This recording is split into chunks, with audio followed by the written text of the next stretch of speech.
So one of the main reasons why trading fails is they don't address that concept. They might give people the knowledge, but they don't remove the leashes.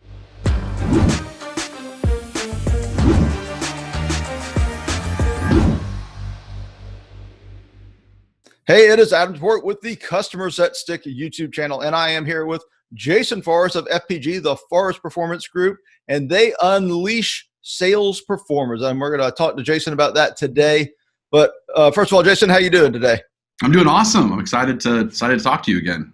Yeah, I know we're going to talk a little bit about that. We've been together a few different times, and it's been fantastic. But I got to congratulate you. You just made Inc.'s fastest growing companies, except you made it for the third year in the row. So congrats on that, first of all. Thank you. Thank you. Yes, the crazy thing about Inc. is it's not impossible to win the first year. You have to have at least a 50% year-over-year growth. So a lot of companies can actually do that because they first get going, and obviously you have a lot of kind of rocket fuel type success in your first couple of years, and then usually organizations kind of plateau. So really the test or the struggle is, how do you do it 2 years in a row, or how do you do it 3 years in a row, or 4 years in a row, because the number keeps compounding. So you have to keep having at least 50% growth over your previous numbers, and so it just keeps getting bigger and bigger and bigger. So, oh, wow. Well, let's talk about how you did that. I mean, how did you as a leader maintain that forward momentum, drive those kind of results? Because it's really easy to go from $100 to $200, which I'm sure you don't get on the list at that, but you get the point. So how do you keep doing that? It is about keeping things very simple, but it's also about putting a strategy to place. So, for example, I believe behind any great goal, you have a process, pattern, and strategy. And so, what we're always doing is, with my team, is we have quarterly meetings that break down into monthly meetings, that break down into weekly meetings, that break down into daily huddles. And so, I'm a big fan of once you obviously decide what the target is on a quarterly basis, then you reverse engineer it all the way down to what is it going to take for us today in order to do this. I'm a big fan of a cadence of accountability, of creating what I call aim small, miss small. So we live by huddles in this company, a daily huddle. That's, I would say, probably the most underrated strategy that an organization can do in order to have that fast growth, in order to have great customer service, which is what you're all about, a great customer experience, have great sales. Because think about the idea of aim small, miss small. And you can see by my background, I'm a big fan into kind of military concept. Our sales program is called Warrior Selling, but I'm big into studying the accountability and the culture of what it takes to be a samurai, or it takes to be a Navy SEAL. And in the military, they had this concept called aim small, miss small, aim small, miss small. And the idea behind it is, if you want to hit the target, you have to aim at a certain spot on the target in order to hit the target. What most people do when they shoot the gun is they just kind of like shoot the target. Well, if they just try to aim at the target, they're going to miss the target. If you aim on a spot on the target, you're probably going to hit the target. And so if you think about that translation into business, most businesses, they run their company on a quarterly basis, or they run their company on a monthly basis, or maybe the best ones out there run on a weekly basis, but really very few of them run them on a daily basis. And so we're all about running our company on a daily basis. Well, I think that's a great idea. It's a great concept, because what you're talking about is operational execution to some degree. And I think, we have to differentiate that from long-term strategy, because there's a push now, and there's been a push since you and I have been doing this forever. I guess I've been doing it forever. You've been, but there's been a push since I was in business school about, quarterly results are ruining America and are destroying how we focus on business and how we're able to compete with this country and that country. But what you're talking about is, if I'm understanding it correctly, and please clarify it for me, is operationally executing in the small, in this very narrow window, and down to the daily level. But when you're thinking about long-term strategy, are you much more long-term? I mean, you're building a business here. Are you thinking 5, 10, 15 years? Maybe not 15, but 5, 10 years out? Yeah, so we do have a 10-year goal. We definitely have a 10-year goal, and we've got a 5-year goal, and we have a 1-year goal, and then we have quarterly goals and monthly goals and weekly goals and daily goals. And so we funnel it down into that day. Again, you got to go back to the whole idea of aim small, miss small. I mean, if you just get that, that's the game changer. Because if you're trying to manage your company based on a year, well, you can miss the whole year. So you aim for the year, you miss the year. You aim for the quarter, you miss the quarter. You aim for the month, you miss the month. You aim for the week, you miss the week. You aim for the day, you might miss the day, but I can make a correction the next day in order to get my day back. And look, the same concept goes with, you probably heard this before. I don't know who taught me this, but it's a pretty kind of cliche kind of thing. But the idea is that, that the average person kind of plans out their year. Then you've got the above average person that probably plans out, their month. And then you have the millionaire that plans out like their day. And then you have like the billionaire that plans out like their hour or their second. I mean, something like that, right? It's like, and that's the idea. It's like, the people who are playing at a bigger game, I mean, they really do kind of focus on the most kind of minute thing, and they make those adjustments. Right, because that's the only way to respond in real time, right? And that's one thing I really, it won't sound too fawning like about you, Jason, because I got a chance to see you speak. And one thing I can really say about you, having watched you speak and have had discussions with you, is you've thought so much about the processes behind a successful business. And you do something that is incredibly interesting to me. You take a wing person with you, I guess, almost everywhere you go. That's a huge expense, right? I mean, obviously, you're 2 plane tickets, 2 hotels, all that good stuff. So you've got to be seeing an ROI. So tell me about what made you start doing that. What was the theoretical, concept behind it? How is it worth it, right? What's the ROI? Not, a number, but you get how are you getting a return on that? And why is it so powerful? Yeah. So you're referring to, whenever we go to any kind of event, any kind of networking event or a speaking event, I mean, I always bring another person. So, and that's just not if I'm doing it, it's if anyone, we always go in pairs. And it's very thought out. It's not just go in pairs, but it's very thought out.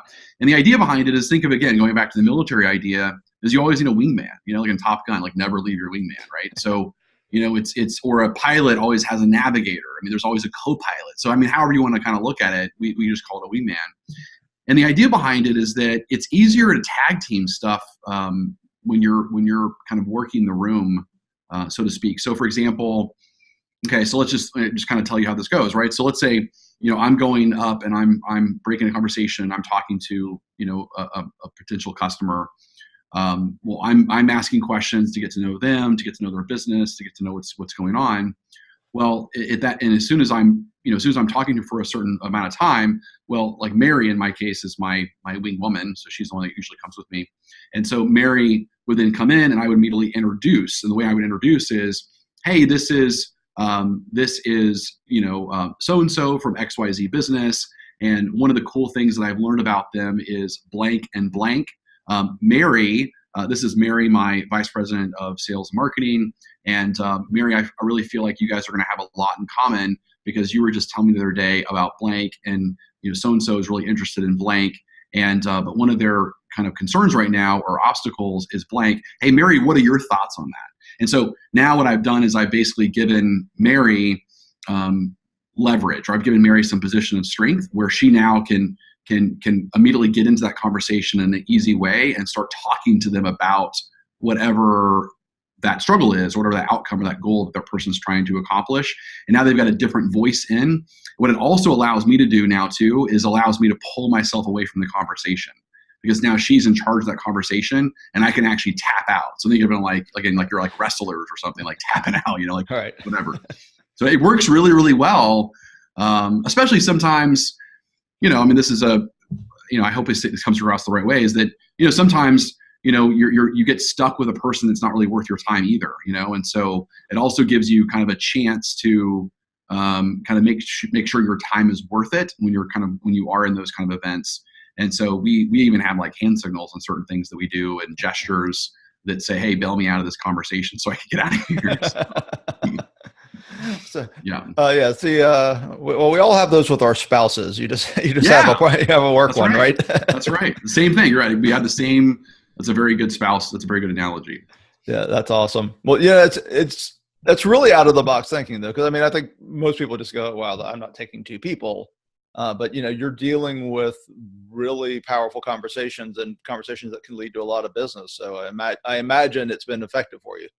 Oh, there's no way I could go alone and get the results that I have. I mean, I don't have the stamina for it. I mean, besides the effectiveness aspect of it, of everything I just said, as far as working the room faster, going from one to one, being able to introduce yourself into a conversation faster because someone else is going to introduce you in. I mean, there's all of those kind of obvious things. But then just the other fact of just the stamina of being there, like the accountability of being there and staying there longer. And like, if you're just by yourself, you get to a point where you're like, okay, I can't approach another complete stranger rest of the night, So it right. It does also kind of like help you from that standpoint. That's awesome. And I can relate. Yeah. Well, it gets draining sometimes. For sure. And so we were at the same conference together. We both spoke there, and then we were on a panel together where we're interviewed by our buddy Jeff Hazlett, or we'll give C-Suite TV a prop here, C-Suite TV's executive perspectives, I believe. But on that panel, we discussed sales and customer service, and we were talking about the contract packaging space mostly. But I want to broaden that discussion a little because you are a sales leader. I know you do a lot with sales. What do you think the future of selling is? And let me frame that question a little bit. I think so many are trying to navigate that balance between technological efficiency and personal attention. I'm a customer experience guy.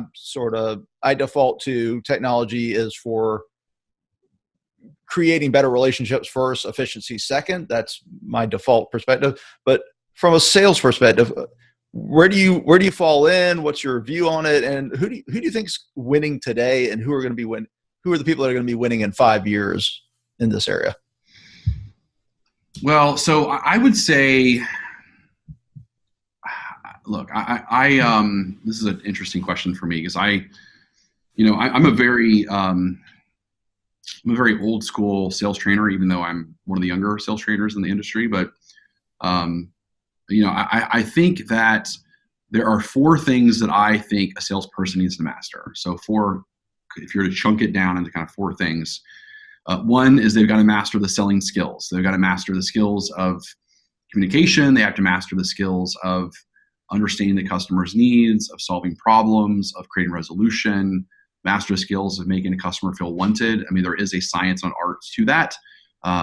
Number 2, the second thing they have to master is they have to master their product knowledge. They have to master, obviously, what they are specifically selling from a kind of features and benefits type perspective.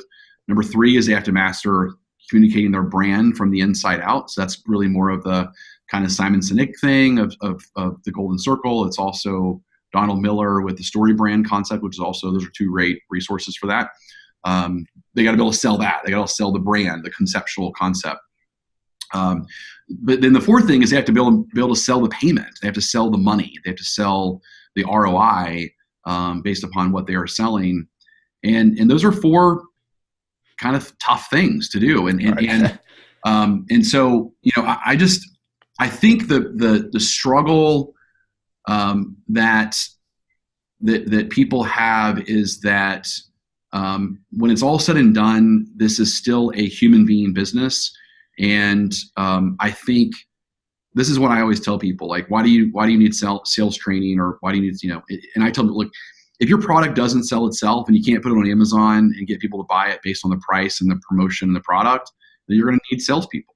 Like, you're going to need a human being to convince someone else that it's the right thing for them to do and to feel good about it in a persuasive, non-manipulative way. And so I think the future of that is still that. And again, unless you can build products that just sell themselves. And you can only do that in certain industries. I mean, in our industry, you will always have to sell. We're in professional services. Correct. You will always have to sell. I mean, if you make an iPhone or you make a chemical that nobody else can get, yeah, sure, maybe you corner the market, right, or something. But yeah, I mean, I think for so many industries, it is always going to be human to human, to your point, right? I mean, at some point, no matter what technology you have, no matter what processes you have, a human being has to make a decision that you've provided enough value for what they have to give you. Correct. Yeah. And I do think, I mean, look, our company is really we're on the leading edge of when it comes to what sales training is all about. Because I always think salespeople are athletes and they should be coached like athletes, not managed like employees. And so we do a lot of stuff like performance equals knowledge minus leashes, which is our big trademark formula. And the idea is the knowledge is those things I just gave. It's like they got to learn the product, they got to learn the brand, they got to learn how to present, the actual skills itself, and they got to learn how to sell the ROI and the payment and the money.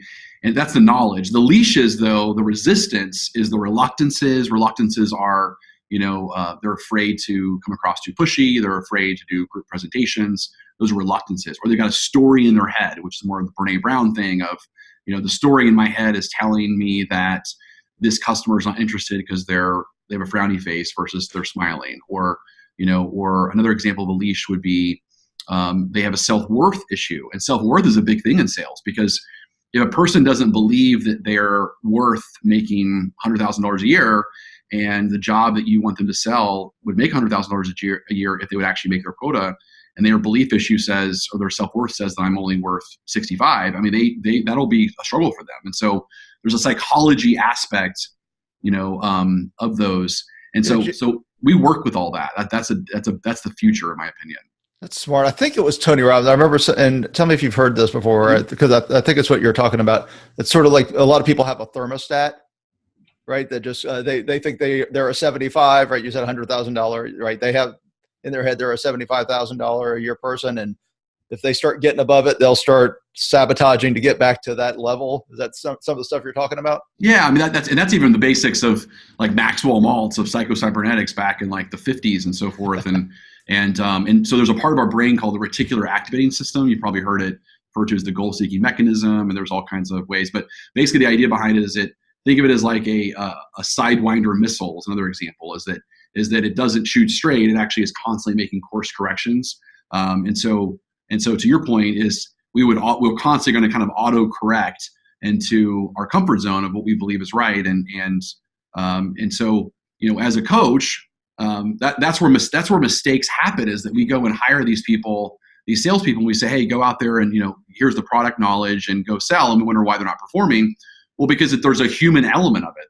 There's again, these reluctances they have, or these leashes, these stories, these rules. A lot of people create a lot of rules of engagement, and so you got to remove all of those rules.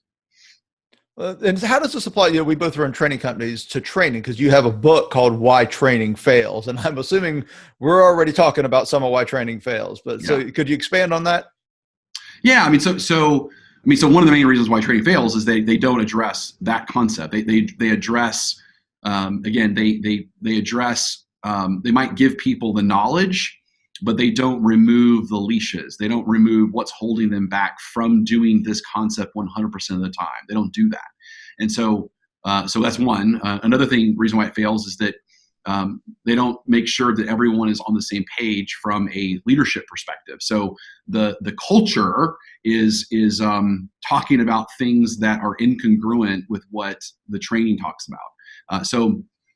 Like you see this a lot, kind of think of it as like the rehab effect, right? So so like Lindsay Lohan's a fun one to make fun of, right? So Lindsay Lohan's been in and out of rehab programs her entire life, spent millions of dollars in rehab programs, but she gets in there for 8 weeks and then goes out in the neighborhood where she was on drugs again before, hangs out with the same friends, same thing, and she's back on drugs within, a couple months. And it's called the rehab effect. And so the idea behind it is you got to clean up the neighborhood and make sure the neighborhood, which is really the culture and the systems of accountability, those got to be congruent with what you're teaching. Otherwise it won't train. So it won't stick. So as soon as the rehab program is over, however long that is from a training perspective, everything just kind of goes with it. So right, and you got to get those people off the bus, right, or out of the neighborhood, as you say. You get them off the bus. You have to get them on with the program. You have to. I mean, there's just they either have to get either be coached up or coached out. But yes, it's not. Training cannot be something that's a line item on a budget that the leader signs off and says these people are trained, or go train them and everything is going to be great. There's a lot more to changing behavior than that. Well, yeah, 100%. And yeah, actually, when we go and do training, because as external trainers, I say because usually it's a company that's not doing a lot of training, right? If they bring us in, they're not doing a lot on their own. And I say one thing you're going to learn from this is you're going to see, who might be an issue, who's not you're going to find out really quickly. You're going to see by how they respond to the training and how they react, basically whether there's somebody who's going to be able to embrace this new approach to, in my case, customer experience, in your case, maybe sales, and discipline. So yeah, I think training really does tell also, right? It does. Yeah. The metaphor I use is that great training serves as a mirror and a window. So it's a window into who you want to be, and it's a mirror in sense of who you are. Yeah, that's a mic drop right there. I like that one. That's awesome. Well, Jason, thank you so much. This has been great. I love everything you're talking about. It's been fantastic. So just tell everybody where they can find you, where they can learn more about Forrest Performance Group, why training fails, all that good stuff. So we are fortunate enough to have a 3-letter domain. That was hard for me to get. Unbelievable. Unbelievable, I know, in today's world. So, but Forrest Performance Group, just type in FPG, and you can definitely find us and sign up for our newsletter and all of the great stuff that we of course offer. Again, our whole philosophy is it's all about, what is holding people back from being great, what's holding people back from like the concepts that we teach. And so we spend a lot of time on removing that resistance, those reluctances, those leashes, those limiting beliefs that get people to do the things that make them great. Oh, that's awesome, man. Well, thanks so much for being on the show. I appreciate it. Thank you.